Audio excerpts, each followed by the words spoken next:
Hey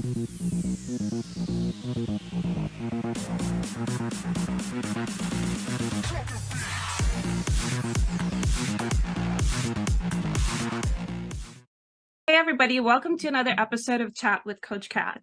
Today's episode is a part of the Awesome Guest Entrepreneur Special Edition. We will be talking all about the entrepreneurial journey, the highs, the lows, the path, the experiences, the lessons, and so much more.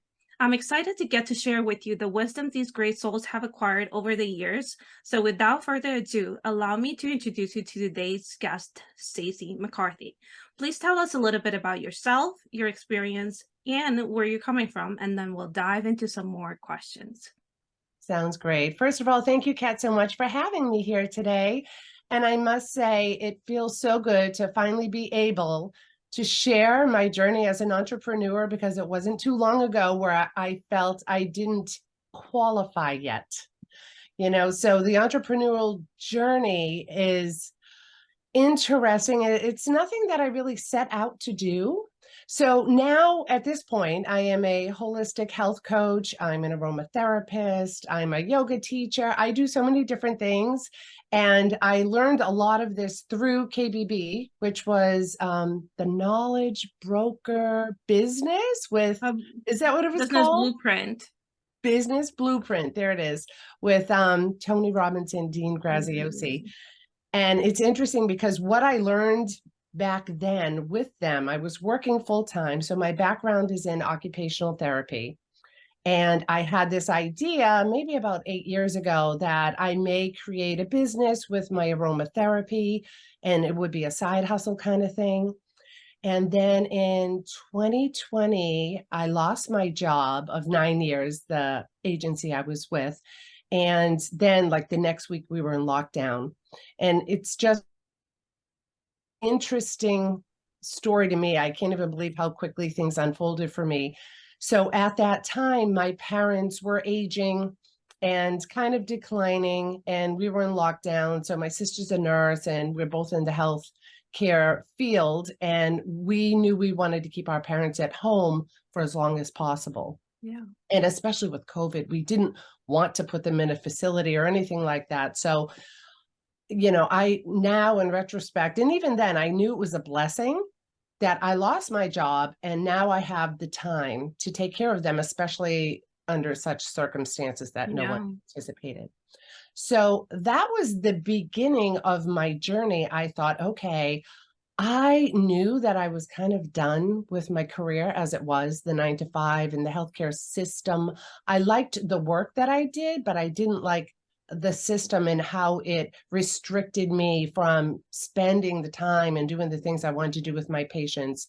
A lot of my time was spent doing documentation, and I just knew there was more. So during that time, I thought I got a coach, which was my first really big investment. I signed on for a whole year with him, and it was a high ticket coach.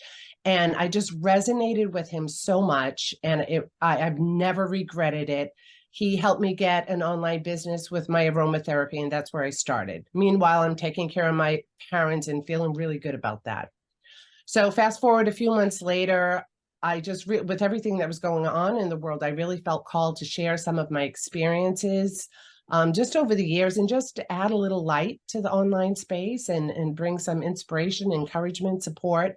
And then after doing some of that, I realized, I think I really want to coach. And so I took a ton of courses during that time, and I did a few little online group courses that, were helpful for a small group of people in my community. And I started a Facebook group. And then that was kind of my path towards entrepreneurship. So I had just little pieces, but I wasn't making the income that I needed. Fortunately, the government was handing out support for people who lost their job. And again, I believe that all of this was divinely unfolding for me. And so from there was a lot of ups and downs, because my parents, I had no idea, but my mom passed away within a year, and I did not see that coming. And 9 months later, my dad passed. So there was a lot of a lot of personal healing that had to happen. So there was a lot of starts and stops with what I was doing online. I was really giving myself the grace to heal through that process. And slowly but surely, after my mom died, I felt really called to support caregivers because for the first time, I got to experience personally what it was like to be a caregiver. You know, I'd worked in the field for 25 years. I've seen family members, and I saw like the heavy load that gets placed sometimes on one caregiver. There's typically one person in the family who ends up doing the lion's share. And I just felt like they were overlooked. So I felt really called to kind of, I collaborated with someone in my community and we ran a half-day retreat for caregivers. It was 8 women. It was very personal. And my part was only 90 minutes with these ladies. And it was the most moving experience I ever had. And I felt this is it. This is where I belong. I felt so connected and I felt it was so needed. And these women were so appreciative to be acknowledged, to share. You know, it's kind of a very isolating experience Wow. sometimes as a It really caregiver. is. Yeah. So that's kind of where it started. And from there, I kind of went back to the KBB learnings that use what you have to create a business. And I thought, okay, what do I have? I have the aromatherapy, I have a clinical background. I ended up doing a yoga training when my dad died because I wasn't quite sure what to do with myself. I had such a void in my life and I just wanted to do something positive and uplifting. And that felt right at the time. And then I had a knee injury, and then I overcame that. And then when I started teaching classes, I injured the other knee, and I'm like, what am I supposed to do? So I turned that into chair yoga for seniors. So now the current business that I have is a blend of all the things that I already had in my toolbox. So I bring aromatherapy to assisted living facilities, and I offer hand massages in the memory care unit. And then for some of the higher level, I can actually talk about aromatherapy and kind of get their sense of smell and long-term memory engaged and all of that. And then I teach chair yoga probably about 5 or 6 times a week. And I started running caregiver support groups for the past year and a half. I have several of those in the community.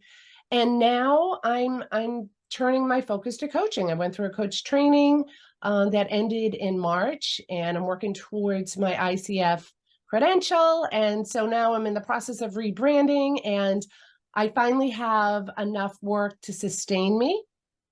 And now I'm ready to scale and grow more into the coaching arena. So that felt like a lot, but I tried to sum it up as detailed as possible. No, and I love it. And as I'm listening to your story, one of the things that came up and that, I would love for our audience to kind of like, perk their ears too, is this whole idea of I have to have things figured out. But your story is exactly what I love to hear and what I teach too, is that it takes time. It's a constant evolving, right? We bring things that we think we're supposed to do, and then as we go, other things like get uncovered. And it's really interesting, especially with the circumstances and the experiences that you've had, is how you used each and every one of them to elevate you, right? Because oftentimes what I've noticed with people, especially when we have challenging times, and it's not judgment, it's just an awareness, we tend to think that is the end of the road because something challenging happens, especially when a death shows up. You're like, okay, this is it, is the end of the world. But then if you look at, okay, how can I use this? What did I need in this situation that I ended up looking for or someone else offered me that was major for me? So looking for the lessons in every situation and then teaching that, because really that's what it is, especially in the coaching industry.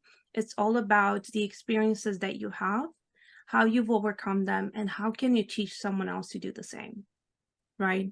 Yeah. And it's usually we give the advice onto ourselves. And it's just, I constantly say that coaching is the most spiritual thing people can do.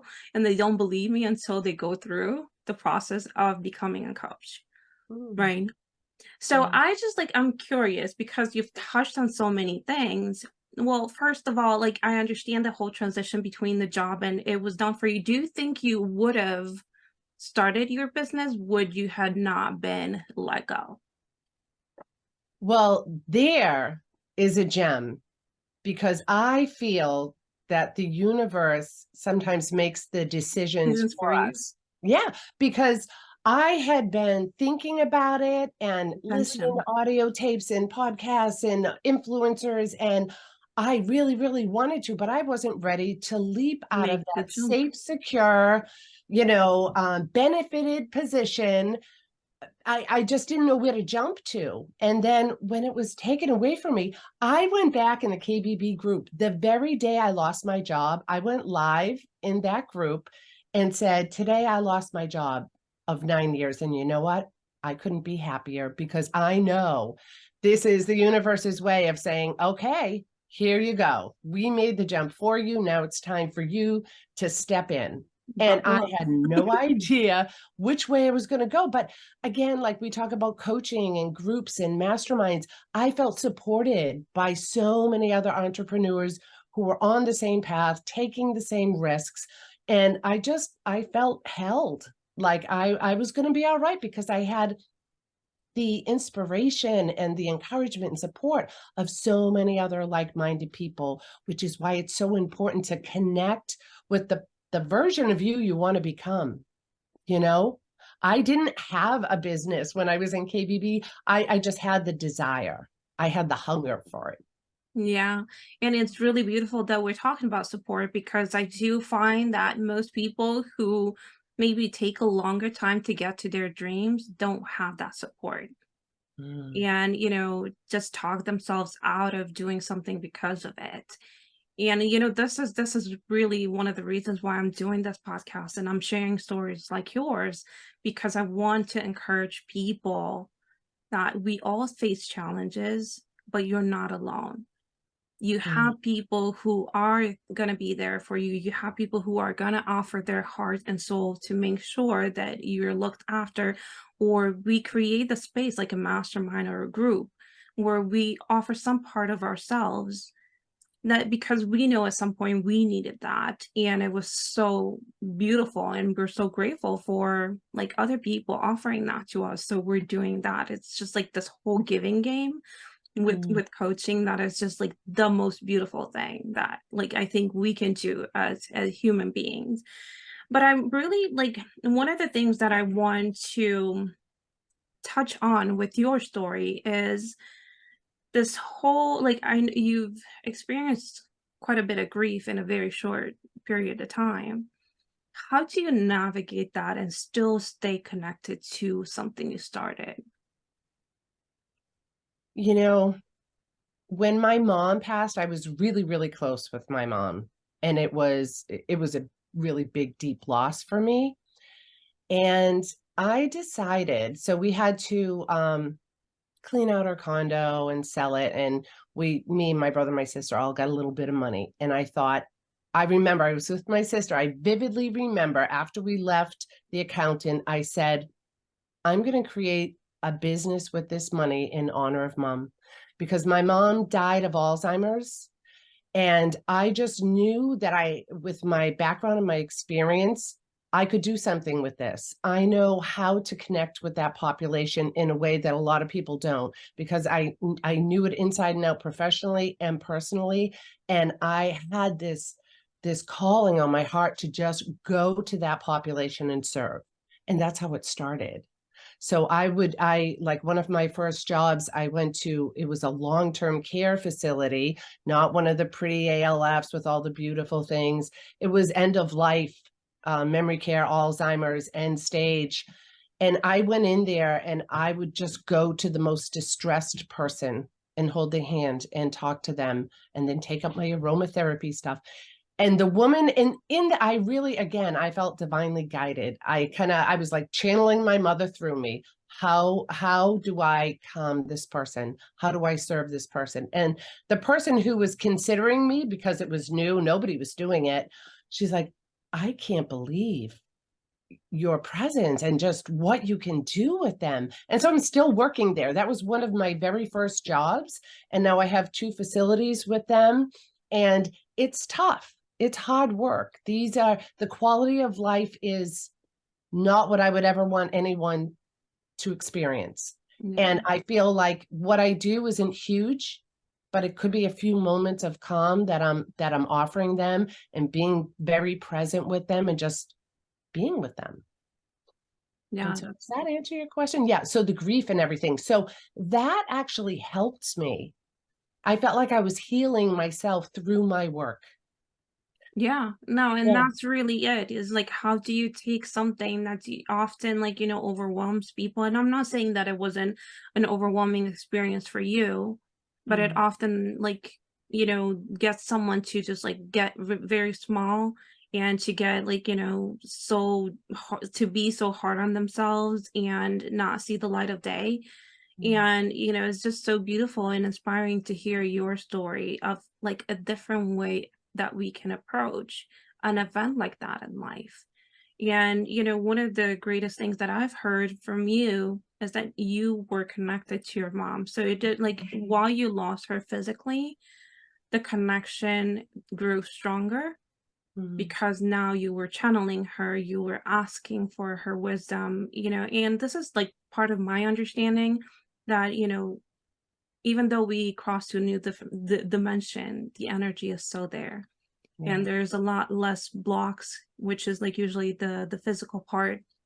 I do consider it a block most often, because we think that that's them and that's it, but there's so much more than that. And when people do cross, I think we kind of tap into the whole like energy, and we always carry them with us. And that's a good reminder, because I know there's a lot of listeners who have lost someone or will lose someone, and this is going to bring this point home in such a powerful way. So I really want to thank you and acknowledge you for, sharing that part of your story. Thank you, Kat. And I have to say, there were definitely dark moments during that time. There were Yeah. definitely some unhealthy coping mechanisms that I dabbled with to get through.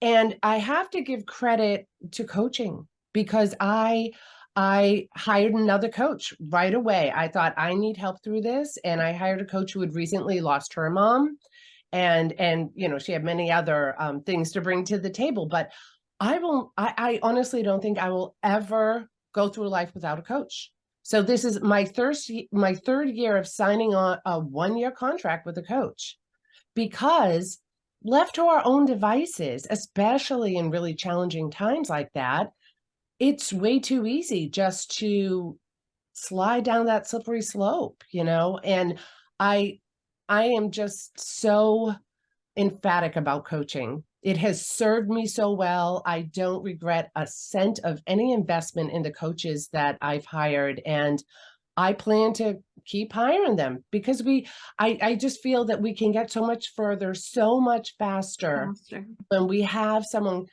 beside us walking the path and holding us accountable to the better Agree. version of ourselves. Yeah.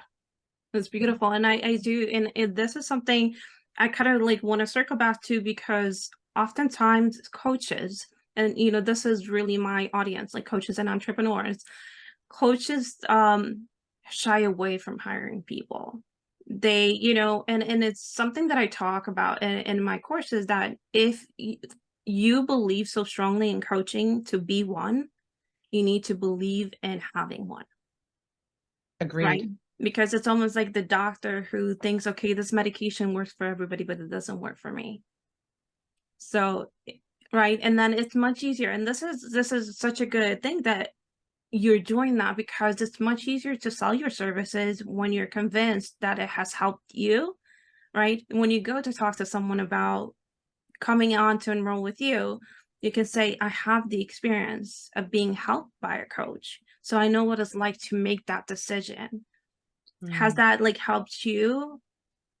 Yes, absolutely. And I just think, as a coach, or as any person who helps other people, we have to remain teachable ourselves because we're never going to know it all. And I feel pretty humble in that. I never want to get to a point where I don't think I still need support. I think life in general is so much better when we have people supporting us. Yeah, and that's actually one of the most telling signs of successful people when they're welcoming that help, when they're like, and it's interesting because a lot of people when they grow up, they think that it's a shame or it's bad to ask for help. It's like you should be able to do that on your own. But then as you get older, you understand that's actually one of the key points to having success. Because without it, it's like you're so much like we talked about a little bit earlier, you get so much in your head about the things you're doing wrong and then, reigniting certain like patterns from the past and trauma. And, oftentimes we can't get ourselves out of something with the same thinking that created it in the first place, right? So Exactly. that's why having someone from the outside to even notice some things that we might not even notice, right? To, like that awareness from someone from the outside can be what creates the change, what, shifts you to have the business or have the love or, be healthy, whatever it is that you're working on, right? Yeah.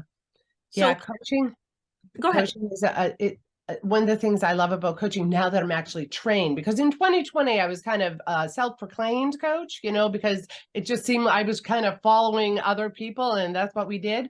But now that I actually have the training, I appreciate so much more the being present with someone, the true listening and being able to reflect in a way that helps them get their own insights and see their own awarenesses and make their own choices just from me reflecting back, which is beautiful. Because who would you rather come to your own conclusion and feel empowered or have someone telling you how you should do it? Right? We always feel more empowered when we come to the conclusions Ourselves, yeah. that are within us, but someone maybe can shine a light in a different way so we can see it. I just love coaching. Me too, me too. And I agree with that. And especially because we often reject when people try to tell us to do something because we're so programmed, especially when we felt as kids that we didn't have any say so on what we're gonna do. Mm, Then as you mature and as you become an adult, it's almost like a protecting mechanism. And you don't want to hear, like, even though they're right and they have like something good, unless, like you said, unless you come to that conclusion yourself, you might feel inclined to reject it. absolutely. And that makes me think so much of parenting. I'm a single mom. I have two boys, 17, Too. 24. And, as a parent, I kind of view my role more as a coach than like the traditional parent. Like, I don't like to give advice because I know they're only going to learn from their own lessons, their own experiences. I can caution them, I can share my experience, but at the end of the day, they're going to learn from their own experience, especially coming from a parent. Kids don't want to, mom, I'll figure it out. And I'm here for them if they ever need anything. But I really try to stay away from giving advice unless there's a real safety issue, because I Right, know that right. they're on their own path and we learn from doing. Yeah, I couldn't agree more. And it's really interesting because it's just this past week. I'm a single mom too, minus 15. And I like one of the things that I've learned, and especially from coaching, is this whole idea of like not handicapping your kid. And what I mean by that is I would often as a mom think I'm doing a bad job if I let him suffer. So one of like his struggles were with, handling his whole own emotions because he's had a really high EQ from when he was a little kid. And that was like our work throughout his years is like, how do I learn to process and understand, my emotions? And just recently, the situation came up where he's like, I'm in school and I feel like I'm going to break down. Mhm. My immediate thought was like, okay, get him out. Mama bear. right? But in that Yes. moment, I said, how is this going to help him? Right. And it isn't. Because if I'm going to keep getting him out of situations where he has to learn to deal with himself, Mm. he's not going to learn to manage what he needs to manage. And the funniest thing happened. He comes home and he says, "Thank you, Mom." I'm like, what? And he said, "Thank you for not letting me come home." Mm. Not too long after, I was able to like release it, and then I felt great the entire day. I've had such an awesome day. And while like inside, I'm like, you know, I'm like, Yeah. this is, and it felt uncomfortable. I have to like admit, it felt uncomfortable when I told him no, like you can't come home. And he's bleeding, like he's texting me, he's like, please, please, please. And I'm just like, no. It had like, there are certain things that, and like we need, of course, I'm not telling people ignore your like kids' emotions or none of that. Right. But there is a point in time, and what I've noticed with mine is that he uses those things to manipulate certain, like to get his way, because he like started the day with like, I don't feel like going to school, I feel tired, and all of that. So again, I'm like making some informed decisions. I'm not just being, mean to my kid. But what I wanted to say with that, right, is just that whole idea that we do like get to coach them more so that they come to their own insights rather than just tell them to do it because that's what we think is best. And oftentimes we don't know what is best for them because they feel and see things through their own filters. Mm. And I think I totally resonate with everything you said as a mom. I think the hardest thing, and someone told me early on when I first became a single parent, the hardest thing is watching them fall. The hardest thing is letting them fall, because if we save them every time, they're never going to learn how to do it for themselves. No, it's absolutely true. And I think that, that goes for us being entrepreneurs too. Mm. Like, while it's really beautiful to have the support, oftentimes I actually like have clients, my clients do the most uncomfortable things because that's where their biggest blockages are. For Mm. example, just recently, someone had like one of my clients has this identity of being a good girl. And what I specifically told her to do is go be a bad girl. And it was just so amazing to watch some of the things that she was able to experience for herself. She actually had a meltdown led by the biggest breakthroughs because this was a part of her that was like getting rejected, and she was, shaming herself for it. So I really do believe that we have such great ability to transform lives in the most profound ways through coaching. Mm. And, I encourage people who feel called to be a coach to use their life experiences like you're using yours, to touch the lives of those who need you. Mm. What do you have in store for you, like, coming up? Hmm. Well, I kind of feel like I'm in a germination phase right now. My plan for 2024 is to really go 100% all in with coaching and really put myself out there and be more present online. I feel like over the past couple of years, I've really had to work through a lot of stuff and change some of my own personal habits so that I could feel in alignment and in integrity in that space before I step out and support others. So I am finally at a place where I feel so aligned and so in my integrity to help other people with whatever it is they're struggling with. Caregiving is my specialty because I've done so much of it.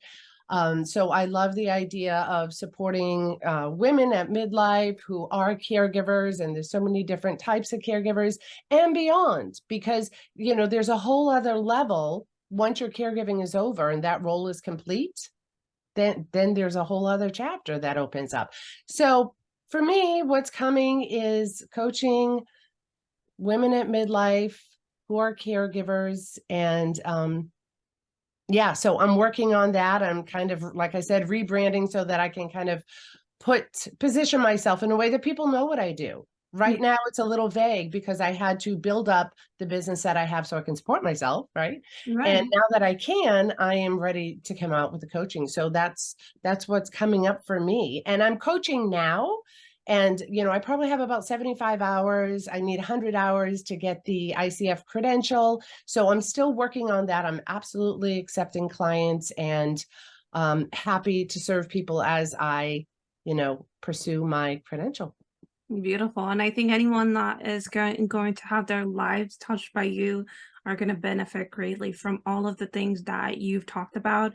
And just, again, just having your story of how you progressed will be something uplifting for people, especially when we always think that we need to know the answers. But I actually believe that the answers come through doing, because that's when you find yourself and that's when you find your place. Where can our audience reach out to you if they do want to work with you or learn more about your work? How can they find you? Well, on social media, on Facebook, I do have a private Facebook group called Authentic Living. And my name on my personal profile is Stacey Halligan McCarthy. That's my maiden name.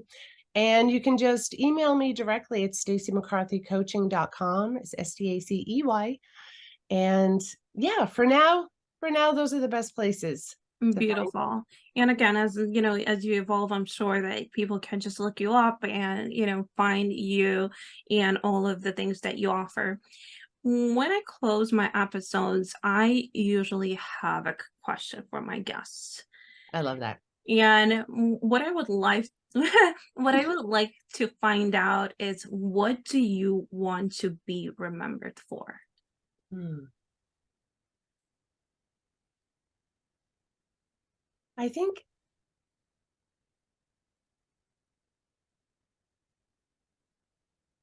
don't let life pass you by.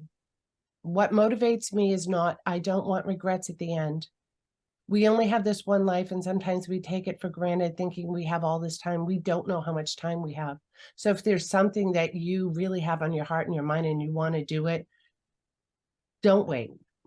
Mm, Take action. Don't wait. So I want to be remembered for inspiring people to live the life they want to live now. no regrets. Yeah, no regrets. Do you have any other closing thoughts as we come to an end? No, I just really enjoyed being here with you today, Kat, and it's so nice to share this conversation with someone who's kind of on the same path. And I just really appreciate all the connections that I make in this process of life that we're going through. So thank you so much for having me. My pleasure. And thank you for coming and sharing, all of your lessons and challenges and things that you've experienced as a coach, as an entrepreneur. We are deeply grateful for having you here and for learning more about you and for just getting ideas on how to handle certain situations that might be challenging us, at certain steps in life, at certain points in life. So thank you so much for being here today, for taking the time and for sharing your story. I truly, truly, truly appreciate your presence here. And I am just, again, humbled, because there's every time I do these interviews, I always learn something. And I love that people have this platform to share more about themselves with the world. And for those who get called by your energy, by what you have to say, to make the move, I encourage you to reach out to Stacey and get on board, start doing the work, and just witness for yourself what is possible when you have someone who's batting 100 for you. Thank you so much, Kat. It's been an honor to be here with you. My pleasure.